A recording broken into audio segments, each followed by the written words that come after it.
camping trip, I was sitting in the back of my grandpa's truck. He had kind of converted it to like, he put seats in there, and he had it put seat belts so you could sit back there. And my brother, he bought X-Force #1, and he didn't like it. So I'm sitting there, and he walks by here. You want this? And he just throws it to me, and I just loved it. So you put it back in the bag and just kind of, here, I don't like this, and so. Yeah, so it was like the Rob Liefeld X-Force #1, the 90s one. Yeah, awesome. Do you remember what card it came with? Yeah, the Deadpool card's the rare one. I had the Deadpool one.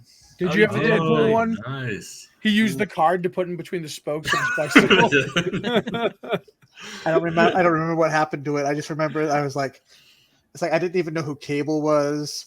I didn't know any of these characters, but I knew that they were fighting the Mutant Liberation Front for some reason, and the fight between Reaper and Shatterstar was awesome. He cut his hand off and didn't kill him. He just kicks him in the chest. That's a good one to start with, though, because like that was like, God, that was a big comic in the 90s. It was a big deal. It was Marvel's reformat of New Mutants, basically. Yeah. Like they wanted to take New Mutants and make it Ultimate, and so they did that by calling it X-Force and turning it into a mercenary team. And I think a lot of that kind of like, that was a little bit of to play to the time. I think comics had evolved to that point from the 80s with the anti-hero, dark, gritty stuff to that. Right, and it became my stuff was like, the stuff was like early 80s Marvel, and then all of a sudden Image Comics came along, and it was a game changer. Right. Yeah, absolutely. Yeah. Like I remember that time well. Yeah, it was just, it was exciting to be into comics then, and I think I'd gotten Youngblood 3, Wildcats 4, and Supreme issue 2 off the newsstand at a Thriftway. Oh wow, man! Back when they were still selling on newsstands, can you imagine that? Yeah, I mean, I was just gonna say it's funny because you can flip through bins and you'll see like 3 different versions of the same comic during that era. There was the newsprint, the newsstand, and then you have the direct editions, and there's varying values between the difference of the between the 2 or the 3 or whatever.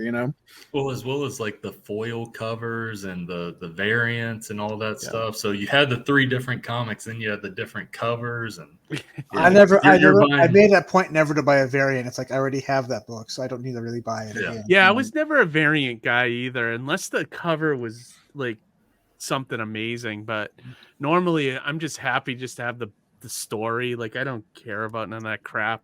And honestly, it's true. Everything Image did was pretty much the same thing Marvel was doing, but it was grittier and it was cooler. Right. Yeah. And you had like, artists being like rock stars basically at that time, like that was like a different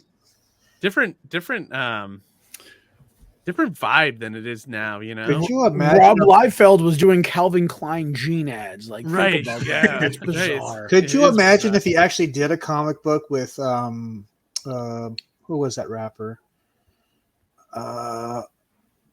Oh shoot! Vanilla Run DMC? No, Run DMC. No. NWA.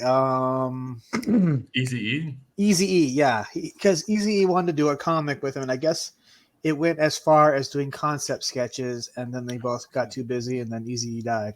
Oh wow! Oh man! Could you imagine though? Yeah. Oh man!